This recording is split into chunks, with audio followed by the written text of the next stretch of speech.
Olá pessoal, eu sou o Felipe Nassau, nutricionista e professor de educação física. A gente está aqui para mais uma aula online completa. Então, se você ainda não é paciente, aqui na descrição do vídeo aqui embaixo tem os links para você agendar a sua consulta e também para outros serviços como os cursos de alimentação saudável. E se você ainda não é inscrito aqui no canal, já se inscreve, já ativa as notificações do sininho do YouTube para você receber sempre que tiver aula nova. E se você puder, deixa um like pra gente e também já compartilhe esse vídeo com as pessoas do seu Facebook, do seu Instagram e com seus grupos de WhatsApp para que a gente consiga sempre manter essa qualidade de aulas completas e gratuitas. Vamos embora?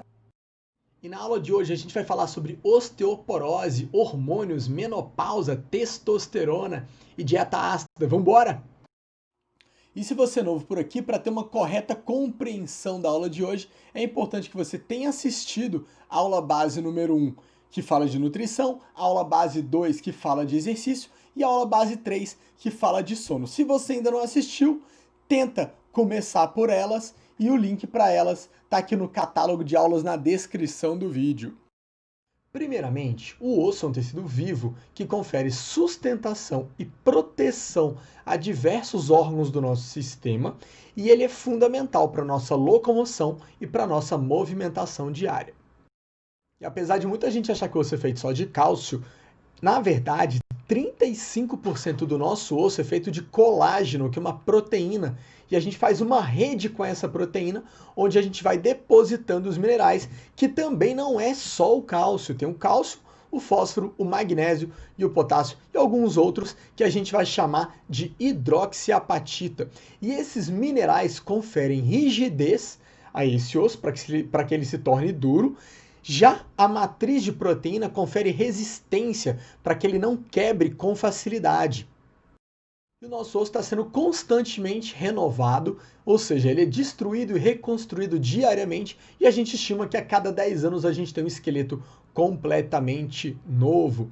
Então, com o envelhecimento, mais o sedentarismo e mais a má alimentação, a gente pode promover um enfraquecimento desse osso, que nada mais é que o excesso de destruição óssea e uma falta de reconstrução óssea, onde eu saio do estágio normal, onde eu tenho uma densidade mineral bem grande e passo a ter uma densidade mineral bem pequena. Esse desenho é esquemático mostrando como se a minha matriz de proteína de colágeno estivesse exatamente igual e o que eu vou perdendo é somente os minerais, mas na prática a gente sabe que perde mineral e perde matriz de proteína também.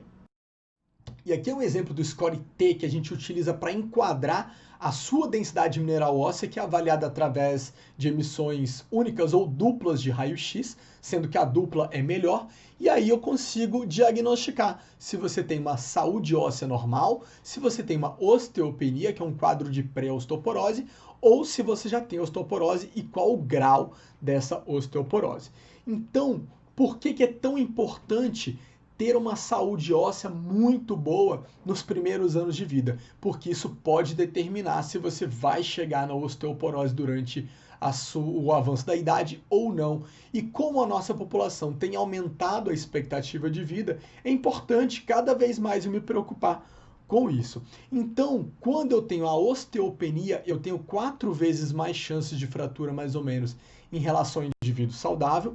Quando eu tenho a osteoporose, nos primeiros graus eu tenho 8 vezes mais chances de fratura do que o indivíduo saudável. E se essa osteoporose for severa, eu vou ter 20 vezes mais chances de fratura do que o indivíduo saudável. Ou seja, isso vai aumentando de forma muito significativa.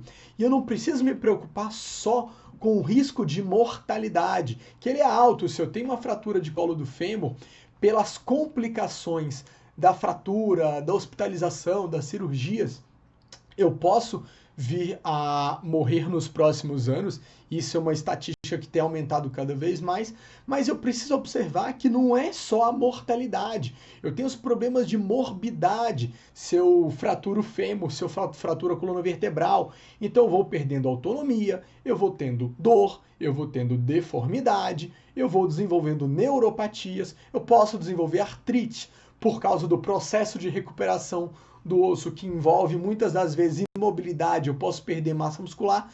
Então, os desfechos de uma fratura por conta da osteoporose normalmente não são bons, são extremamente desconfortáveis e faz com que você dependa cada vez mais de outras pessoas e dos próprios hospitais. E a nossa glândula tireoide participa ativamente da regulação do cálcio no nosso organismo para que não tenha falta nem excesso de cálcio em nenhum órgão, sistema ou tecido que precise do cálcio. Então, quando a nossa tireoide detecta uma alta concentração de cálcio no sangue, ela produz o hormônio calcitonina, que leva esse excesso de cálcio para o nosso osso, estimulando a mineralização, estimulando a calcificação, e também diminui a absorção do cálcio derivado da alimentação. Então, nosso intestino absorve menos cálcio na presença de calcitonina.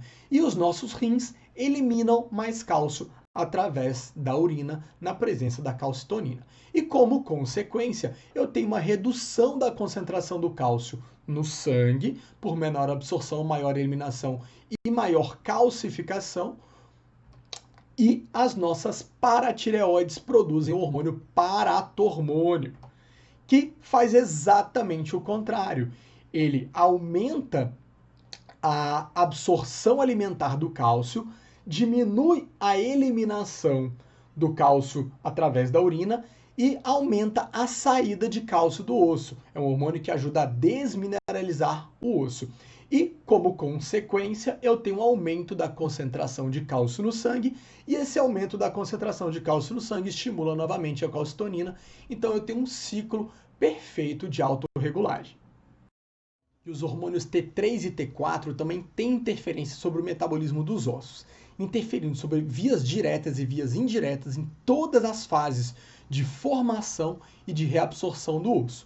Então, nosso ciclo normal do osso de reconstrução ele é de 200 dias mais ou menos, e quando eu tenho um hipertiroidismo, ele encurta para 100, e quando eu tenho um hipotiroidismo, ele pode chegar a 700 dias. E a nossa densidade mineral óssea se comporta de maneira diferente com o hiper e com o hipotiroidismo. Quando eu tenho o hipertiroidismo, eu tenho uma perda de 10% na capacidade de calcificação do osso, e quando eu tenho o hipotiroidismo, eu tenho um aumento da calcificação do osso de 17%. Então, será que o hipotiroidismo é bom para melhorar a saúde do seu osso? Não, porque ambos aumentam o risco de fratura. No caso do hipertiroidismo, pela fragilidade, né, de um osso menos mineralizado, e no caso do hipotiroidismo, eu aumento o risco de fratura porque eu gero um desbalanço entre matriz e minerais, e eu acabo formando um osso muito rígido, e por ele ser pouco flexível, ele acaba ficando muito frágil e quebra também com facilidade. Então é importante entender que qualquer desequilíbrio da tireoide pode afetar a nossa saúde óssea. E a idade, quando eu tenho esse desequilíbrio, também interfere no resultado final. Por exemplo, na infância, se eu desenvolvo o hipertiroidismo, o aumento do T3 e do T4, eu aumento a velocidade e a taxa de mineralização, formando ossos mais rígidos, mas eu também acabo amadurecendo as minhas epífises mais cedo. O que eu quero dizer com isso? Eu vou ter um indivíduo que interrompe o crescimento mais cedo, ele desenvolve uma estatura menor, porque essas epífises são exatamente as áreas de crescimento do nosso osso. Então, quando eu tenho o hipertiroidismo já em adultos, eu tenho efeito diferente. Eu reduzo a minha mineralização porque eu aumento a atividade dos osteoclastos, que eu vou explicar mais na frente, que são células relacionadas à destruição do nosso osso. E eu sei que o hormônio T3 aumenta no nosso osso receptores por paratormônio, que, como eu expliquei, está relacionado à saída de cálcio. Obviamente, isso depende do tempo de exposição e da dose, então quando eu regulo o hipertiroidismo mais cedo, menos repercussões ruins eu vou ter, mas eu preciso entender que toda alteração no receptor para os hormônios T3 e T4 também alteram o nosso osso, tanto com excesso quanto com deficiência. E quando eu aumento a minha produção do paratormônio, eu também aumento receptores para T3 e para T4. Então o hipertireoidismo ele tem um caráter cíclico. Eu aumento a produção de T3 e de T4, principalmente do T3, e eu aumento a recepção do paratormônio no osso, piorando a mineralização. E aí, com mais atividade do paratormônio, eu também altero a recepção do T3 e do T4. Então é um problema progressivo. Ou seja, o não tratamento do hipertireoidismo ou o mau tratamento do hipertireoidismo geram problemas, mas o mau tratamento do hipotireoidismo também gera problema, uma vez que o excesso de medicação para hipotireoidismo, o excesso de hormônios, gera um hipertireoidismo subclínico. E cerca de 20% das pessoas acima de 60 anos tratando hipotireoidismo apresentam uma redução de mais de 1% na densidade mineral óssea ao ano, porque estão tomando remédio demais. Então, o tratamento correto do hipotireoidismo não afeta a densidade mineral óssea, mas você precisa monitorar esse tratamento adequadamente com o seu médico, usar as medicações corretas e cumprir, obviamente, a dieta adequada e os exercícios físicos. E os hormônios sexuais estrogênios e a testosterona também influenciam a ossificação positivamente. Então, quando eu entro na menopausa e tem uma queda drástica na produção de hormônios sexuais, eu tenho uma maior chance de desenvolver osteopenia e a osteoporose. Porém, obviamente, isso não é mandatório, depende dos seus hábitos de vida, de quanto de carga óssea você conseguiu consolidar antes, para que essa perda que você vai ter quando chegar na menopausa não te leve a um diagnóstico de doença. Então eu preciso entender que não é só a menopausa que afeta seus hormônios, deficiências nutricionais também afetam, e a má qualidade de sono e o sedentarismo também afetam a saúde do seu sistema endócrino. E após a maturação da nossa saúde esquelética na fase adulta, a gente já passa a ter uma redução de 0,4% ao ano, mais ou menos, na densidade mineral óssea. Ou seja, a gente vai perdendo osso todos os anos progressivamente. E por que isso é tão importante em mulheres, principalmente quando elas atingem a menopausa? Porque na menopausa eu tenho uma redução de mais ou menos 2% da densidade mineral óssea por ano, principalmente nos 7 primeiros anos. Então, a velocidade de perda de massa óssea vai ficando muito acelerada. Por que disso? Porque os hormônios estrogênios têm efeito direto e indireto sobre a ossificação. Então, eles atuam sobre as citocinas inflamatórias que regulam a destruição do osso e também atuam sobre os fatores de crescimento que estimulam o osso até a sua renovação. Então, quando eu tenho um trabalho honesto e adequado e preciso da reposição hormonal, eu vou ter uma efetiva melhora da massa óssea, né? A gente vai interromper a perda de massa óssea, mesmo em baixas doses de progesterona e estrogênio. Então a reposição hormonal não é um bicho de 7 cabeças, ela só precisa ser feita por um médico responsável e técnico. E o nosso osso é feito por células diferentes com funções diferentes, então as células de superfície que não estão ilustradas coordenam os osteoclastos, que são células imunes adaptadas que destroem e remodelam o nosso osso. Já os osteócitos são células que dão unidade ao nosso osso e elas reconhecem estímulos externos, como um treino de musculação, por exemplo, e coordenam os osteoblastos a promoverem a ossificação, a melhorarem a nossa matriz de colágeno e melhorarem a mineralização do nosso osso. E fazer um resgate em saúde intestinal para que você compreenda quando eu falar de inflamação, basicamente seu intestino é povoado por bactérias boas e bactérias ruins. As bactérias boas se alimentam prioritariamente de fibras, então se você tem uma alimentação mais natural e mais saudável e menos calórica, provavelmente você deve ter mais bactérias boas do que bactérias ruins. Mas a maioria das pessoas, como elas não se alimentam bem, o normal é que elas tenham mais bactérias ruins do que bactérias boas, por conta do excesso de açúcar, do excesso de gordura saturada, por conta das alergias e intolerâncias não tratadas, consumo de conservante, corante, adoçante, agrotóxico, bebida alcoólica, e todo esse quadro leva ao que a gente chama de disbiose intestinal, levando à inflamação intestinal, ou seja, disbiose pela desregulação da sua microbiota, dos micróbios que habitam o seu intestino. Então, uma vez inflamado o seu intestino, o que vai acontecer? Eu vou ter uma maior taxa de migração dessas bactérias para a corrente sanguínea, e uma vez na corrente sanguínea, o seu sistema imune vai atacar essas bactérias. Explicando de forma simplificada, o nosso sistema imune reconhece bactérias e outros invasores, apresenta para outras células imunes essas características que produzem anticorpos que se ligam nesses invasores, formando o que a gente chama de imunocomplexo e que depois podem aderir ao próprio vaso através de um sistema que a gente chama de complemento, para que posteriormente células de ataque venham e danifiquem esses invasores, podendo posteriormente até danificar o nosso organismo, que é o processo que a gente chama de inflamação.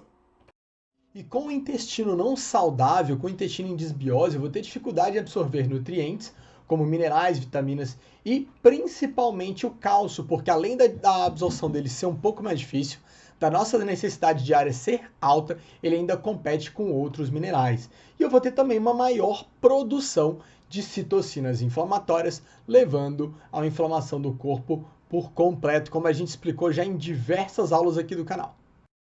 Então, se eu estou empenhado em reduzir a destruição do meu osso, eu preciso diminuir a atividade daqueles osteoclastos. Sendo eles células imunes adaptadas, eu preciso baixar a minha inflamação, porque toda vez que eu produzo muita citocina inflamatória, eu aumento a atividade do osteoclasto e ele aumenta a taxa de destruição do meu osso. Então, se eu tenho um intestino mais saudável, migram menos bactérias para a corrente sanguínea e menos toxinas, consequentemente, o meu sistema imune produz menos citocinas para ser coordenado e, consequentemente, menos perda óssea. Se eu tenho também uma boa perda de gordura, eu consigo baixar a inflamação. Por quê? As citocinas, na sua grande maioria, apesar de coordenarem a nossa atividade imune, elas são produzidas no tecido gorduroso. Então, o indivíduo com sobrepeso e principalmente o indivíduo obeso necessariamente serão pessoas mais inflamadas e mais possível de terem uma grande atividade dos osteoclastos. E além disso, eu preciso fazer exercício para reduzir a atividade dessas células também. E outro ponto a ser trabalhado é a carga ácida da dieta, que a gente trabalhou muito bem na aula de fígado, vesícula e rins e ácido úrico. Então, como é que funciona isso? Quando eu tenho uma dieta muito rica em sódio, proteínas e gorduras, eu acabo tirando da minha reserva de minerais potássio, magnésio e cálcio para manter o nosso sangue, o nosso organismo equilibrado. O problema é que eu acabo perdendo minerais do osso e vou enfraquecendo o osso. E como a gente explicou lá na outra aula, eu acabo sobrecarregando o rim, sobrecarregando o fígado, produzindo cálculos biliares e renais, que é a pedra no rim e a pedra na vesícula.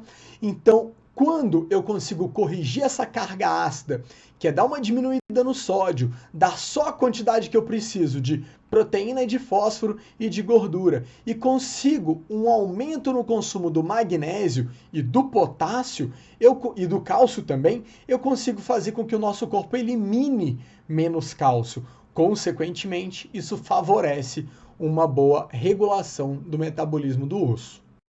E é comum ouvir a narrativa de que o consumo maior de proteína causa osteoporose. Isso é terrorismo alimentar, tem que tomar um cuidado com essa informação. Então é fato, o aumento de proteína aumenta a carga ácida e aumenta a excreção de cálcio pela urina. Só que isso é compensado por uma maior absorção de cálcio causado pelo aumento do consumo de proteína. Então esses aminoácidos das proteínas aumentam a produção de ácido clorídrico e de gastrina, que aumentam a biodisponibilidade do cálcio no nosso intestino. Ou seja, a gente é capaz de absorver melhor e utilizar melhor esse cálcio, de forma que o aumento do consumo de proteína não interfere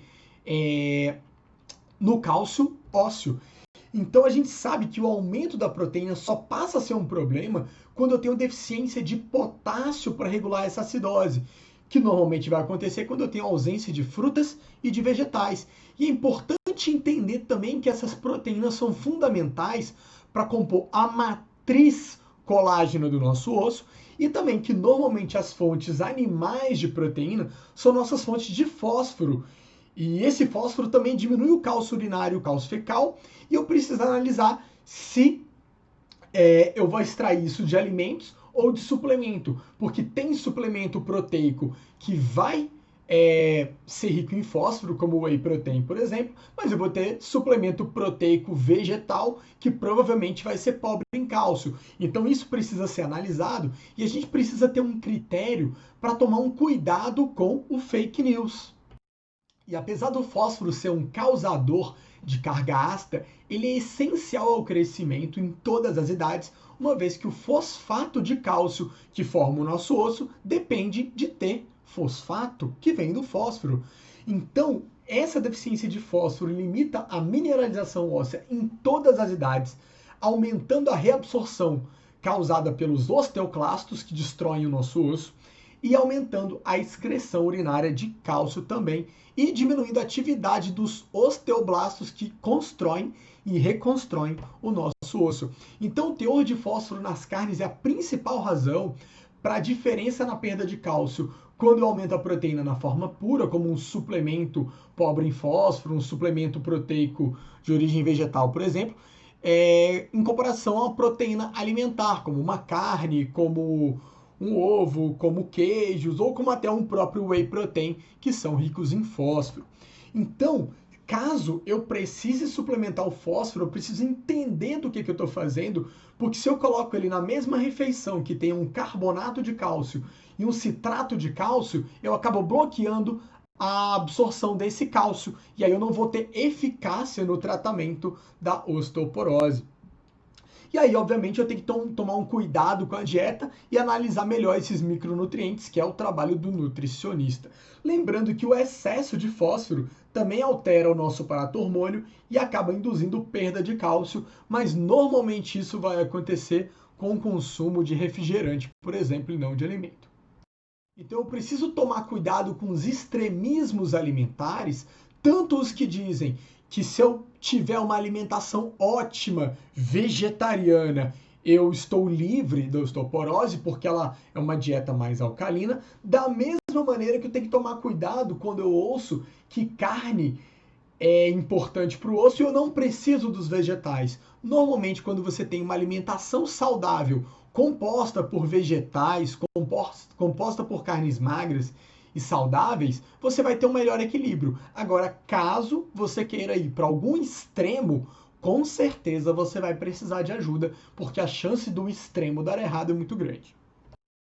E o magnésio também é essencial para o nosso osso e a deficiência dele piora a estrutura dos cristais de apatita e também as funções celulares nos ossos. E eu sei que essa deficiência gera cristais maiores que suportam menos carga, sendo assim mais suscetíveis a fraturas.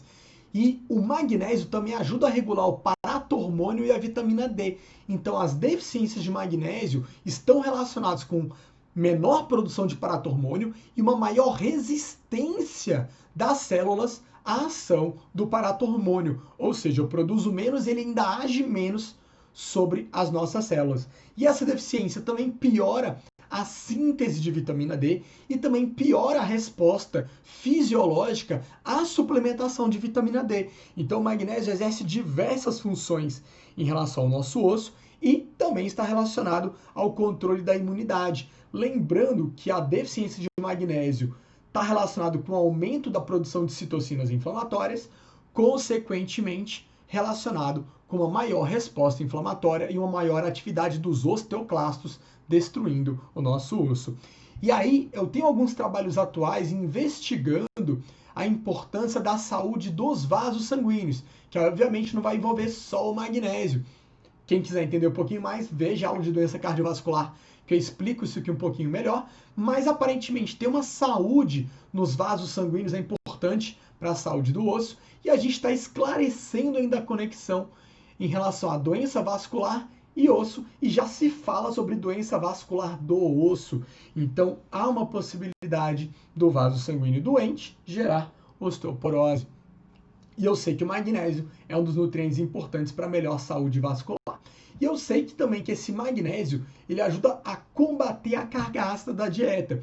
Então eu sei que a deficiência dele está relacionada com uma maior perda de cálcio no osso. Eu acabo inibindo a função dos osteoblastos em construir e reconstruir o osso. Eu estimulo os osteoclastos a destruírem o osso mais rápido e eu acabo tendo prejuízos na mineralização óssea. E aí, como um dos vilões da saúde óssea, eu vou ter o sódio, e esse aumento de sódio está diretamente ligado ao enfraquecimento dos ossos. Sabendo que quando eu tenho uma redução moderada do pH dentro da faixa normal, ou seja, uma acidose pouco perceptível, o que vai acontecer? Eu tenho uma menor reabsorção de bicarbonato de sódio, que é o tampão mais importante, fazendo com que eu tenha uma perda maior de cálcio para tentar equilibrar esse tamponamento, manter o pH, o equilíbrio ácido-básico, mais sob controle. Eu sei também que o excesso de sódio está relacionado ao aumento do cortisol e da cortisona e que de maneira independente são associados à redução da densidade mineral óssea, ou seja, uma perda de massa óssea. E eu sei que o potássio ajuda a equilibrar o possível excesso de sódio, mas normalmente quem come muito sódio é exatamente quem está comendo pouco potássio. Então é importante observar qual é o seu padrão alimentar, se ele está puxado para as carnes magras, para os vegetais, para as frutas, para as raízes, ou se ele está puxado para o industrializado, para o fast food. E aqui, como um dos vilões da saúde óssea, eu vou ter o refrigerante, que eu vou ter o ácido fosfórico nele, que induz perda de cálcio e pode piorar a absorção intestinal do cálcio alimentar. E a gente não sabe muito bem como neutralizar a perda de cálcio causada pelo uso regular de refrigerante. Então é importante usar essa informação sem terrorismo, entendendo que tomar refrigerante todo dia é completamente diferente de tomar um copo de refrigerante numa festinha de aniversário.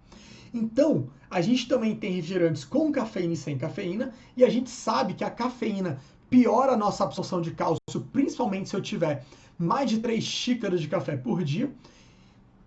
E se essas pessoas tiverem um consumo baixo de cálcio, isso está relacionado com risco maior para osteoporose. Mas vale lembrar também que provavelmente quem está tomando 3 xícaras de café por dia vai ter alguma alteração na saúde do sono. Isso eu expliquei um pouco melhor na aula de sono, na aula de dor de cabeça e enxaqueca e também na aula sobre ansiedade, que eu falo bastante sobre cafeína. E eu tenho um aumento do risco para osteoporose com o aumento do consumo de refrigerante, mesmo se esses refrigerantes forem sem cafeína, porque eu tenho ácido fosfórico e eu tenho também o aumento da frutose, que é o açúcar utilizado pela indústria, porque ele é mais barato, porque ele é mais doce e porque ele também é mais solúvel, ele dá uma consistência melhor ao alimento do que o açúcar, a sacarose, né, da cana. Então, o aumento do consumo de frutose aumenta a nossa excreção de cálcio e diminui nossos estoques de fósforo. Além disso, como eu expliquei melhor lá na aula de doença cardiovascular e lá na aula base e também na aula de diabetes, esse excesso de frutose industrializada principalmente está relacionado com o aumento de inflamação e aumento da degradação da matriz óssea de colágeno, como eu expliquei lá na aula sobre unha, cabelo e pele. Ou seja, as aulas aqui estão sempre se comunicando porque normalmente os nossos problemas são os mesmos. Mas vale lembrar que essa frutose industrializada é completamente diferente do nosso consumo de frutas, que normalmente eu não tenho um excesso de frutose na fruta, além da fruta ser rica em vitaminas e minerais importantes para a saúde global e, no caso da aula de hoje, da saúde óssea. E a vitamina K, que está amplamente distribuída nos alimentos esverdeados e nos grãos, como a lentilha, como a ervilha, por exemplo, nos ajuda a regular o metabolismo do cálcio, junto com potássio, junto com magnésio. E por que ela ganhou um slide só para ela? Porque ela está relacionada com a melhora da elasticidade dos vasos e com a melhora da calcificação no osso. Ela melhora a atividade da calcitonina, por exemplo. Então, na presença da vitamina K, eu tenho menor chance para hemorragia, arteriosclerose e aterosclerose. E o que isso tem a ver? Como eu expliquei lá na aula de doença cardiovascular, o excesso do cálcio, mas principalmente o metabolismo ruim do cálcio está relacionado a doenças vasculares. E como na osteoporose e na osteopenia é muito comum que eu suplemente o cálcio, eu tenho que tomar um cuidado redobrado para não desenvolver doença cardiovascular. E como normalmente o aumento da vitamina K está relacionado ao aumento de um monte de alimentos saudáveis, que também são ricos em potássio, também são ricos em magnésio e com propriedades anti-inflamatórias, na hora que eu penso nesses alimentos, eu tenho uma saúde óssea sem prejudicar a saúde metabólica. E como eu expliquei na aula de doenças cardiovasculares e na aula de fígado, vesícula e rins, se eu tenho excesso de cálcio no indivíduo que não está controlando a inflamação, que está desnutrido, faltando outras vitaminas e minerais, o que vai acontecer? Eu aumento o risco para doenças cardiovasculares, para ateroma, para cálculos biliares e cálculos renais. Então eu preciso do cálcio, sim, ele é fundamental, sim, mas eu preciso de nutrientes que regulem o metabolismo do cálcio, como potássio, magnésio e a vitamina D. E onde é que eu acho isso? Nas frutas, nas raízes, nos vegetais, nos grãos e a vitamina D basicamente através da exposição solar.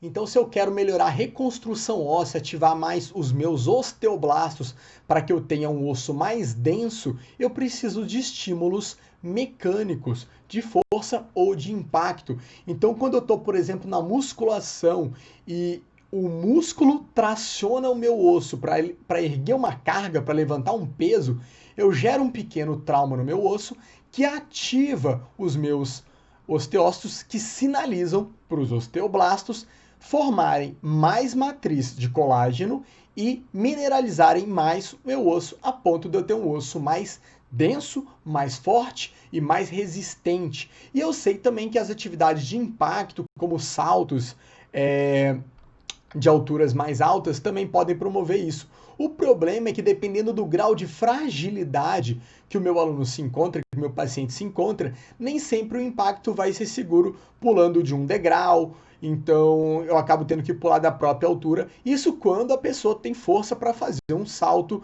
mesmo que seja de 10 centímetros. Então, na prática, é muito mais útil a gente começar pelo treinamento de força, porque a demanda mecânica é um pouco menor, porém é muito mais seguro. Então eu vou progredindo gradualmente no treino de força em relação à carga, em relação à velocidade, em relação também à magnitude do esforço, a quão perto da fadiga o meu aluno vai treinar. Isso tudo fica mais bem explicado lá na aula de exercício, não vou entrar muito nesse mérito aqui hoje, mas o mais importante é que o treino envolva força ou envolva impacto e que tenha progressão. Então não adianta você querer achar que o seu osso vai melhorar fazendo caminhadinha, fazendo corrida de longa duração, que não é bem assim que as evidências têm apontado para a gente. Então, a gente tem boas evidências para impacto, para saltos e muita evidência para força, sendo que a maioria dos estudos são feitos com musculação e não com treinos de impacto.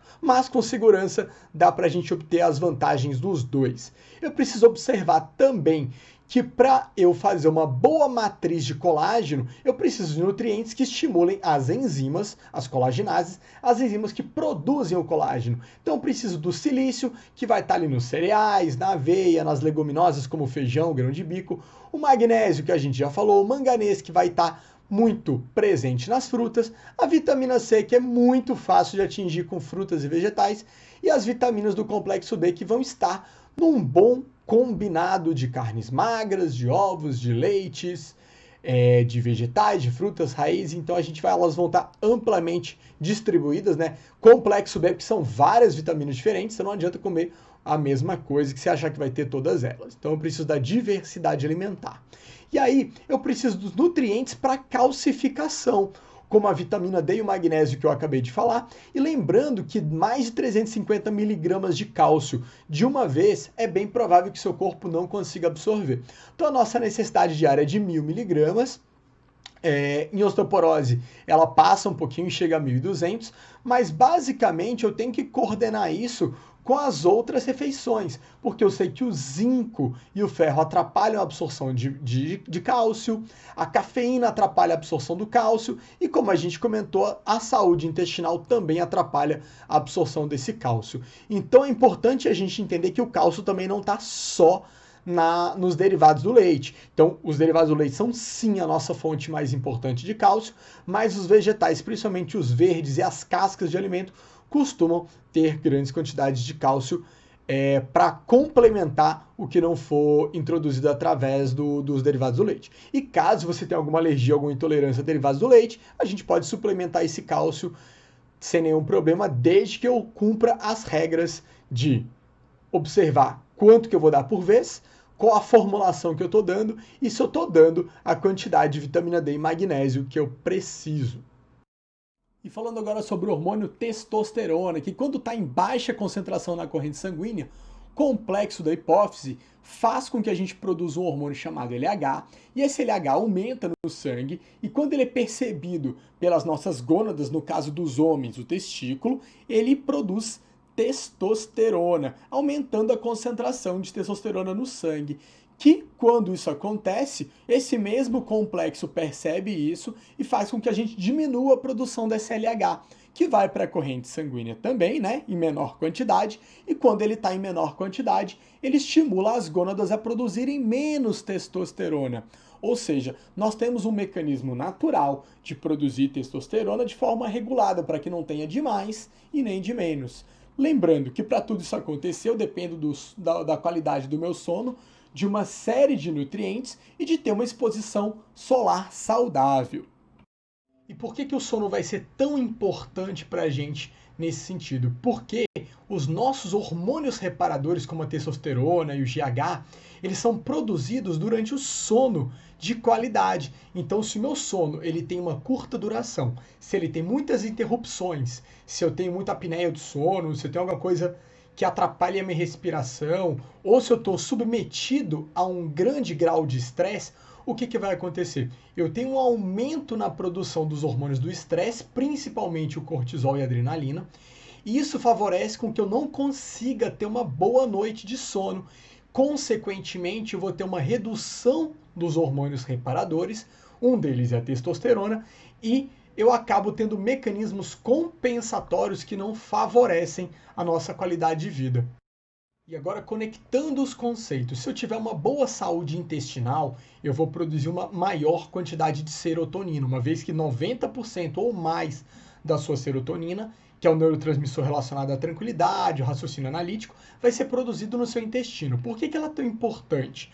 Porque a melatonina, que é o hormônio que coordena os seus ciclos de sono, é produzido a partir da serotonina. Então eu preciso de uma saúde intestinal e que você esteja dormindo cedo, num ambiente escuro e num ambiente ausente de barulho, para ter uma boa taxa de conversão dessa serotonina em melatonina. E aí, uma vez que eu tenho melatonina, não garante que eu vou ter um sono de qualidade. Eu crio a possibilidade de ter sono de qualidade. Então eu preciso passar pela fase de relaxamento e depois disso eu entro no sono profundo, isso uma vez a cada ciclo, né? Cada ciclo passa pelos 5 estágios do seu sono. E no estágio 3 e 4, que é o que a gente chama de sono profundo, é exatamente onde eu estimulo a regeneração dos tecidos, onde eu produzo hormônios anabólicos como a testosterona e o hormônio de crescimento, e onde eu regulo o meu sistema imune. Então, uma vez que eu não tenho uma boa qualidade de sono profundo, o que vai acontecer? Eu não vou conseguir ter os hormônios que eu preciso, eu tendo a manter o meu sistema imune desregulado, com tendências ao aumento da inflamação, e aí eu não consigo ter um bom controle do meu corpo. Então, quando eu tenho um aumento do hormônio cortisol, seja por deficiência de minerais e vitaminas, por um fracionamento inadequado das minhas refeições, uma dieta muito pobre em carboidrato, ou com má qualidade do carboidrato, ou quando eu não estou me recuperando adequadamente dos meus treinos, eu estou treinando mais do que meu corpo dá conta de recuperar, ou quando eu estou abusando da cafeína, eu acabo não tendo um sono reparador em relação ao corpo e em relação à mente. Por que que a mente tem a ver com isso? Porque aquele estágio 2, ele faz com que eu garanta mais tempo de sono reparador físico. Então, mesmo passando por todas as fases de sono, em cada um dos ciclos de sono que a gente tem, que vão variar de 4 a 6 ciclos, os 3 primeiros ciclos estão mais orientados ao reparo físico e os últimos 3 ciclos estão orientados ao reparo mental. Então, se eu não consigo ter um bom reparo físico nas primeiras 3 a 4 horas de sono, eu provavelmente não terei um bom reparo mental também. E lembrando alguns parâmetros que atestam que você está tendo uma boa qualidade de sono. Então, pelo menos 7 horas de sono iniciando antes da meia-noite, sem nenhuma interrupção, inclusive nenhuma interrupção para urinar. Passando o dia bem disposto, mesmo se você não tiver consumido nada que tenha cafeína nesse dia. Se você tá tudo ok com esse checklist aqui, provavelmente seu sono tá bom. E caso você tenha se interessado um pouco mais pelos hormônios e pelo sono, dá uma olhadinha na aula base 3, que fala sobre exatamente isso, sobre sono. Isso é particularmente importante porque a testosterona não é produzida apenas durante o sono e nem apenas nos órgãos sexuais. Ela é produzida também na sua glândula suprarrenal mediante a situação de estresse. Então eu posso ter uma taxa normal de testosterona e ela não está sendo devidamente usada porque junto com ela eu estou produzindo muito do hormônio cortisol. E esse hormônio, quando ele está muito alto, ele acaba ocupando os receptores de testosterona, impedindo que a testosterona se ligue, por exemplo, no osso. Isso faz com que essa testosterona seja mais convertida em outro hormônio que tem menos capacidade de ossificação. E aqui é um estudo que ajuda a gente a entender como é que a nutrição pode interferir na saúde óssea por mecanismos independentes do cálcio em si. Então ele foi feito em ratas e eu preciso observar com cuidado que eu não posso transferir exatamente os mesmos resultados para humanos, porque nem sempre a gente consegue reproduzir isso em humanos, mas o que foi feito? Foram 4 grupos de ratas que passaram por uma cirurgia. Uma foi uma falsa cirurgia, onde eu só abri o ventre e costurei.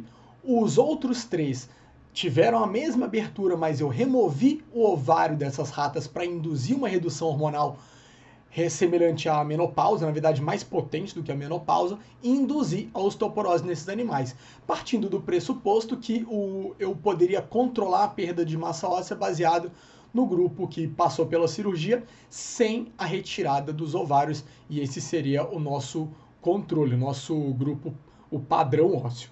E aí foi oferecida para 2 grupos uma quantidade de extrato de Citrus tamurana, que é uma laranja japonesa, um extrato concentrado, veja que não é a mesma coisa que comer a laranja, um grupo com 0,25 gramas por quilo do rato, e o outro com 0,7, quase que o triplo. E o que a gente verifica nesse trabalho em específico?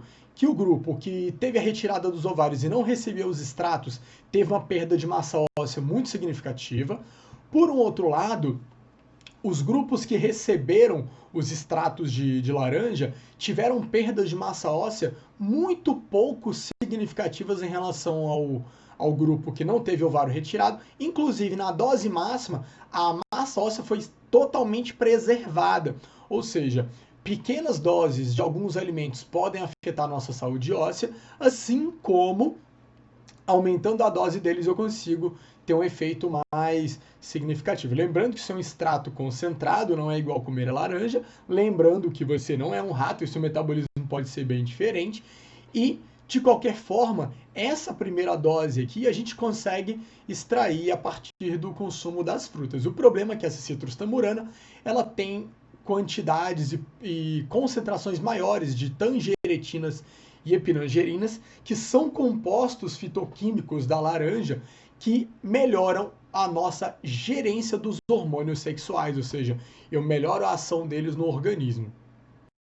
E esse estudo foi colocado de propósito porque toda vez que a gente fala de menopausa ou de qualquer situação diferente do corpo, As pessoas buscam alimentos milagrosos, no caso a menopausa, para melhorar os calores, para melhorar a insônia, para melhorar a libido, sem mexer no pão com manteiga, sem mexer no presunto, sem mexer no pão de queijo, sem mexer no bolo, sem mexer no café com açúcar, fazendo os exercícios clássicos, que são a caminhadinha e a hidroginástica. E, que bom que você não é sedentário, mas veja bem, a caminhadinha não é suficiente para melhorar o metabolismo ósseo, a hidroginástica também não. Então eu posso usar a hidroginástica para socializar. É legal nessa fase da vida ter um pouco mais de vida social.